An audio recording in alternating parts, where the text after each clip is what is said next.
2004 मध्ये मुख्यमंत्री पदासाठी कोणी योग्य नेता आमच्याकडे नव्हता. छगन भुजबळांकडे मुख्यमंत्रीपद सोपवलं असतं तर भविष्यात पक्षात फूट पडली असती. शरद पवारांचं वक्तव्य. पृथ्वीराज चव्हाण आणि उद्धव ठाकरेंना मुख्यमंत्रीपदाचा कोणता अनुभव होता? शरद पवारांच्या वक्तव्यानंतर अमोल मिटकरींचा सवाल.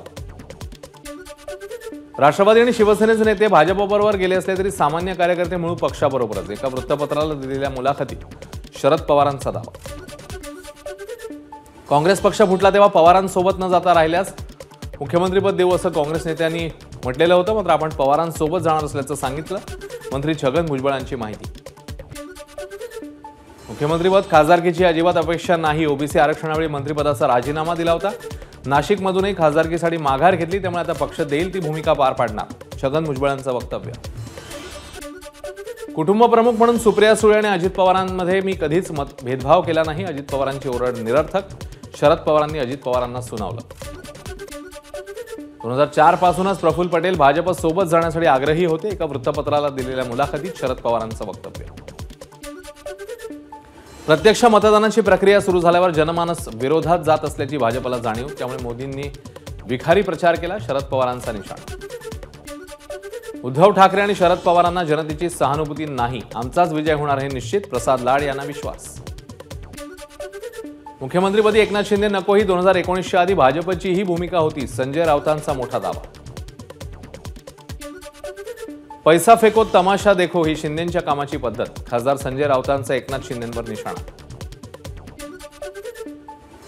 संजय राऊत दादांत खोटं बोलतायत. एकनाथ शिंदेंच्या मुख्यमंत्रीपदाच्या नावाला संजय राऊतांचाच विरोध होता. राष्ट्रवादी काँग्रेसचे मुख्य प्रवक्ते उमेश पाटील यांचा हल्लाबोल.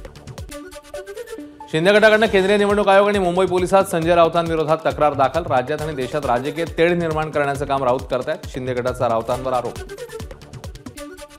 उद्धव ठाकरेंना मुख्यमंत्री करण्यासाठी संजय राऊत यांचा मोठा विरोध होता. मुख्यमंत्री म्हणून आपलं नाव चालवावं असं शरद पवारांना राऊतांनी सांगितलं. नितेश राणेंचा दावा.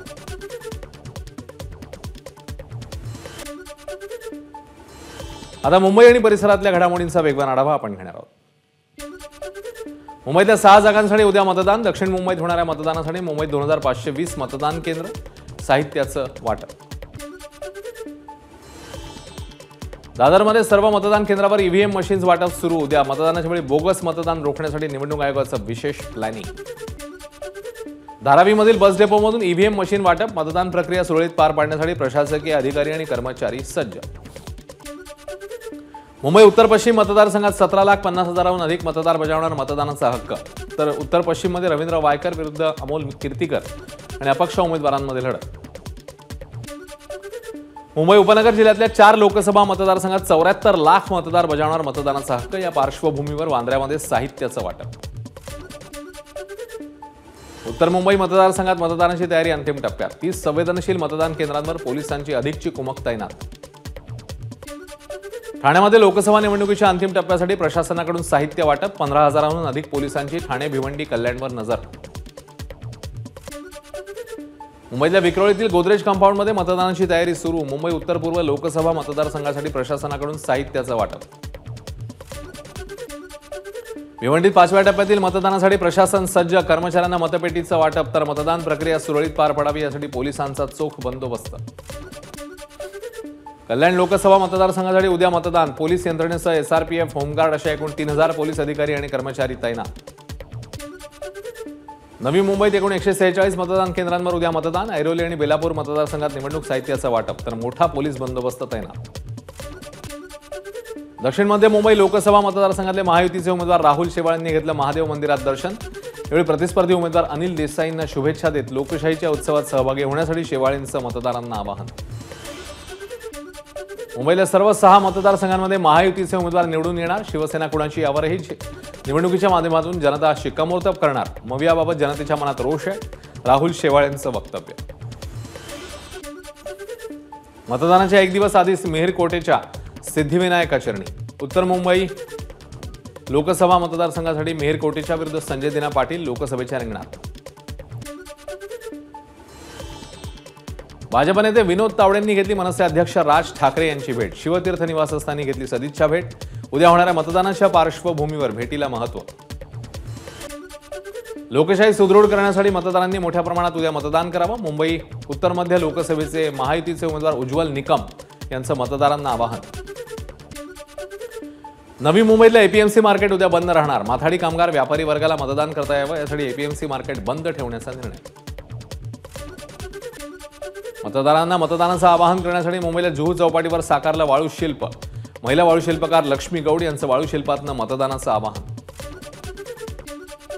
मुंबईमध्ये आज आणि उद्या उकाडा आणि दमटपणा कायम राहणार. मुंबईचं कमाल तापमान 36°C वर जाण्याचा हवामान खात्याचा अंदाज.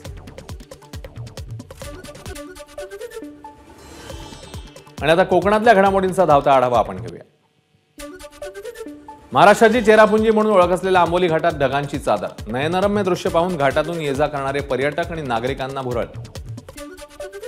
तळ कोकणात सलग तिसऱ्या दिवशी मान्सूनपूर्व पाऊस. सावंतवाडी कुडाळ तालुक्यात पावसाची हजेरी. शेवटच्या टप्प्यातल्या आंब्याला पावसामुळे फटका तर जांभूळ पीक वाया जाण्याची शक्यता.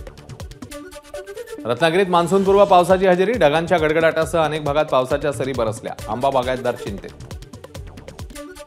सिंधुदुर्गात वादळी वाऱ्यासह झालेल्या मान्सूनपूर्व पावसामुळे घावनळे गावातील अनेक झाडं कोसळली. आंबा काजूची झाडं सोसाट्याच्या वाऱ्याने उन्मळून पडल्यानं शेतकऱ्यांचं मोठं नुकसान. चिपळूणमधील सह्याद्री पर्वतरांगांमध्ये ढगफुटी सदृश्य पाऊस. मे महिन्यातच ओढे प्रवाहित. सिंधुदुर्गाच्या पाळये गावात जंगल हत्तीच्या कळपाकडनं माड बागायत आणि केळी पिकांची नासधूस. वनविभाग बघ्याची भूमिका घेत असल्याने शेतकरी आणि ग्रामस्थ यांच्यामध्ये रोष. रत्नागिरीतल्या खेडमध्ये भोसते घाट आणि जगबुडी पुलावर एकाच दिवशी 2 भीषण अपघात. कंटेनर दुभाजकाला धडकला. 2 जखमी. कोकणामध्ये 1 जूनपासून मासेमारीवर बंदी. 31 जुलैपर्यंत यांत्रिक आणि यंत्रचलित व्यावसायिकांना मासेमारी करण्यास बंदी.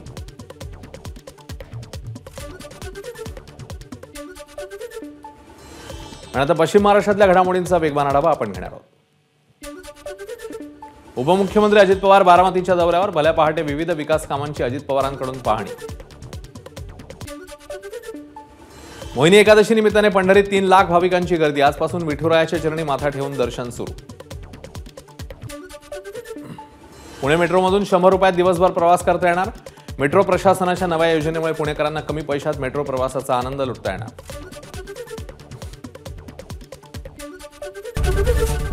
एबीपी माझा, उघडा डोळे बघा नीट.